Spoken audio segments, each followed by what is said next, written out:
அனைவருக்கும் வணக்கம். சற்று முன் கிடைத்த முக்கிய அறிவிப்பின்படி தமிழகத்தில் நாளை நாட்கள் ஜூலை மாதம் 22ஆம் தேதி பல்வேறு மாவட்டங்களுக்கு கனமழை எச்சரிக்கை கொடுக்கப்பட்டனர். குறிப்பாக எந்த மாவட்டம் கனமழை பெய்யக்கூடும் என முக்கியமான அறிவிப்புகள் எல்லாமே இப்ப நம்ம பிரீஃபா பார்க்கலாம். மறக்காம ஸ்கிப் பண்ணாம பாருங்க.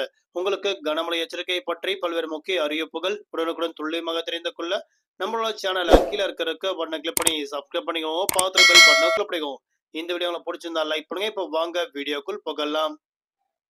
தென்னிந்திய பகுதியில் மேலும் வளிமண்டல கிழக்கு சுழற்சியின் காரணமாகவும் தெற்கு ஒடிசா மற்றும் அதனையொட்டிய பகுதியில் மேலும் வளிமண்டல மேலடுக்கு சுழற்சியின் காரணமாகவும் தமிழ்நாடு புதுவை காரைக்கால் பகுதியில் நாளை நாட்கள் குறிப்பிட்ட மாவட்டம் மற்றும் கனமழையும் பல்வேறு மாவட்டங்களுக்கு மிதமான மழை பெய்யக்கும் தற்போது வானிலை ஆய்வு முக்கிய எச்சரிக்கை என்று கொடுக்கப்பட்டனர். குறிப்பாக நாளை நாட்கள் ஜூலை மாதம் 22ஆம் தேதி 40 முதல் 50 கிலோமீட்டர் வேகத்தில் நீலகிரி, கோயம்புத்தூர் உள்ளிட்ட பல்வேறு மாவட்டங்களுக்கு கனமுதல் மிக கனமழை கொட்டித்திருக்கும் தற்போது வானிலை ஆய்வு முக்கிய எச்சரிக்கை என்று கொடுக்கப்பட்டனர். குறிப்பாக தமிழகத்தில் அடுத்து வரக்கூடிய 5 நாட்கள் கனமழை நீடிக்கும் தற்போது அறிவிக்கப்பட்டனர். நாளை மறுதினம் தமிழ்நாடு, புதுவை, காரைக்கால் பகுதியில் குறிப்பிட்ட மாவட்டம் மற்றும் கனமழையும் பல்வேறு மாவட்டங்களுக்கு மிதமான மழை பெய்யக்கும் அறிவிக்கப்பட்டனர். குறிப்பாக நாளை மறுதினமும் 40 முதல் 50 கிலோமீட்டர் வேகத்தில் பலத்த காற்றுடன் கனமழை கொட்டித்திருக்கும்.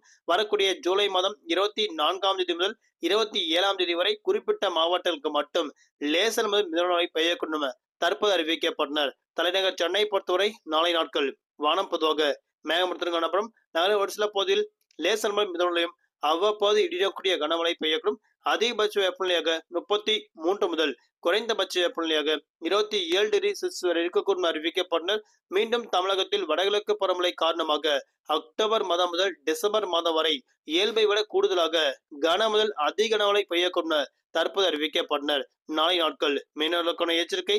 தென் தமிழக கடலோர பகுதி, மன்னார் வளைகுடா, கன்னியாகுமரி கடலோர பகுதியில் சூறாவளி காற்று மணிக்கு 55 முதல் 65 கிலோமீட்டர் வேகத்தில் வீசுவதால் மீனவர்கள் நாளை நாட்கள் இப்பகுதிகளுக்கு மீன்பிடிக்க செல்ல வேண்டாம் என முக்கிய எச்சரிக்கை ஒன்று கொடுக்கப்பட்டனர். குறிப்பாக தமிழகத்தில் அடுத்து வரக்கூடிய நாட்கள் குறிப்பிட்ட மாவட்டங்கள் மட்டும் கனமழையும் பல்வேறு மாவட்டங்களுக்கு மிதமான மழை பெய்யக்கும் அறிவிக்கப்பட்டனர். குறிப்பாக தென்மேற்கு பருவமழை காரணமாக கேரளா, கர்நாடகா, குஜராத் உள்ளிட்ட பல்வேறு மாநிலங்களுக்கு இயல்பை விட கூடுதலாக கன முதல் அதிக கனமழை பெய்து வருவதாக தற்போது அறிவிக்கப்பட்டனர். நன்றி, வணக்கம்.